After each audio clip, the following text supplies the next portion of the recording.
Okay, happy Tech Tip Tuesday. All right, we're back. So today what we're going to talk about are Samsung TVs. Samsung TVs, another one of those providers we have a love-hate relationship with. There's the frame. Oh my gosh, it's gorgeous. If you haven't seen the Samsung frame, Google it. Swing by our design center. We got ones on display right here. Check it out. It's unbelievable. Unbelievable. We have people that put them in their homes and don't even use them as TVs. They're simply using them as digital picture frames. They're absolutely gorgeous. Different frame options, great product, works awesome, people love them. Okay?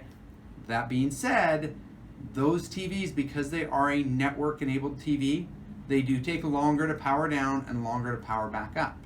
Okay, we're kind of flashing back now, back to our old pull volume knob TVs, where you turn them on, right, and you have to wait for everything to come on and 5 minutes for the TV to warm up. Luckily, it's not that bad. But with our Samsung TVs, we would recommend that you keep in mind that if you power them down, they're almost like a projector. When you power them down, you want to wait about 30 seconds before you power them back up.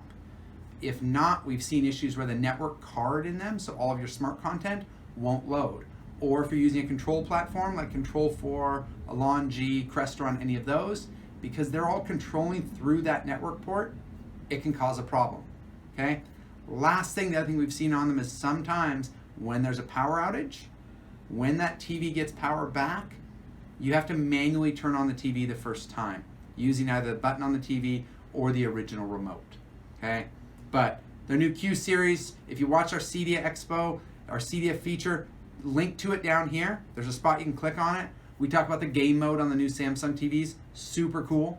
Like I said, the frames, unbelievable.